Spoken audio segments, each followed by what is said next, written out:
finally, I wanted to bring up two of the reasons why we're all here today.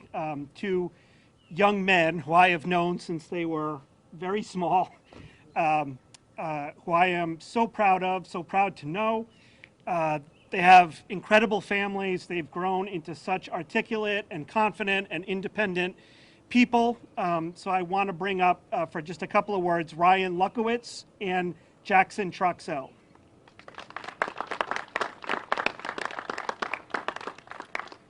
Good afternoon, everyone. Thank you all for coming. I'll make my remarks quick, but I've said this before, and I will continue to say it again. These teachers for students with visual impairments, TVIs, and certified orientation and mobility specialists (O&Ms) are the most important people in the education of blind and visually impaired students in our state and across the country. I would like to thank everyone for their commitment to continuing this program.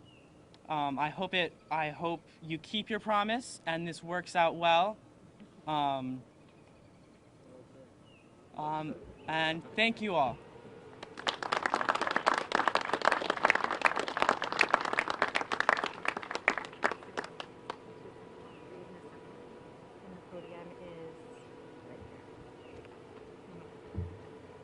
Good afternoon. Am I good? Everybody hear me? All right. Take your mask off. Thank you. Good afternoon, and thank you all for being here today.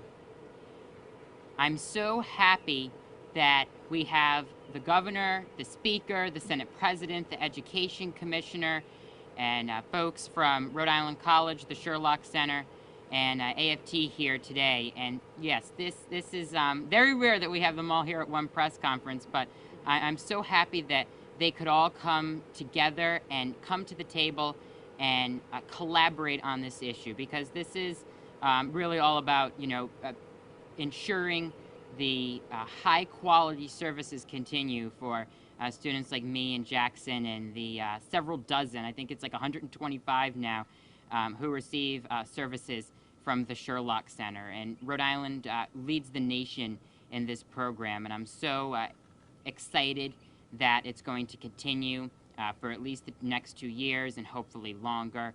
And I'm so thankful. Words cannot express my deepest gratitude to all of you. And a particular shout out to my state rep, Julie Casimiro, who when we called her and talked to her about this issue, she was right on board. And I know she has been a big advocate for blind students across Rhode Island. So thank you to her and everybody for being here today. It's truly appreciated on behalf of all of the blind students in Rhode Island.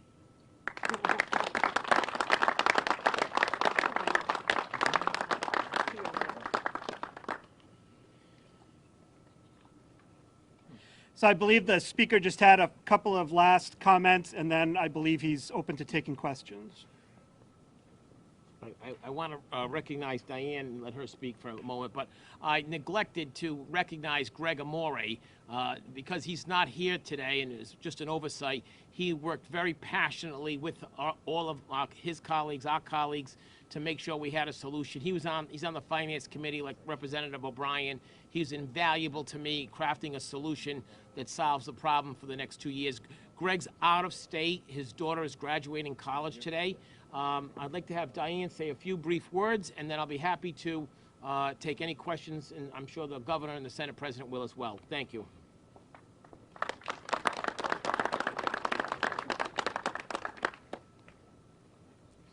Good afternoon.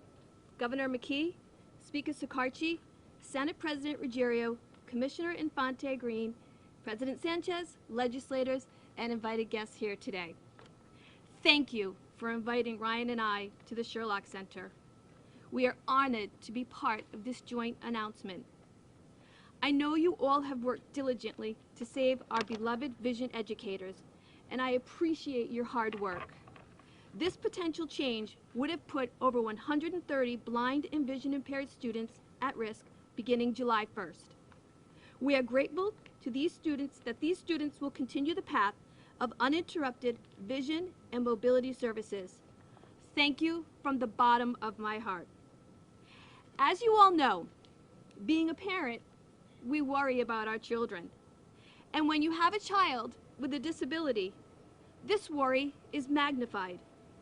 Throughout my journey of being a parent, I always wished I had a crystal ball to see what would become of Ryan. I then realized that the crystal ball was right here at the Sherlock Center. It was clear to me that Ryan's successes were because of the support he has received from his vision and mobility educators at the Sherlock Center. This confident young man has succeeded thanks to the service providers at the Sherlock Center.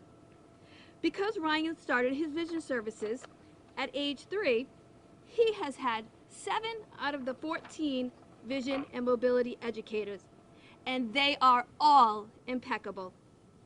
I often refer to the educators at the Sherlock Center as the staple of Ryan's success in school. Thanks to the outstanding efforts of the Sherlock Center, educate blind and vision impaired students have been given the opportunity to soar in the least restrictive environment. I would also like to give special thanks to Representative Casimiro. Julie answered my plea when funding for the Sherlock Center was in jeopardy. Representative Casimiro listened to my concerns, she supported our rally, and she was literally available 24/7 to answer my questions regarding Sherlock funding. I am a proud North Kingstown resident who is represented by Julie Casimiro. And through this process, I'm honored to say I have made a new friend. Thank you for your leadership, Representative Casimiro. I look forward to working together to ensure the continued funding and success of the Sherlock Center. Thank you all.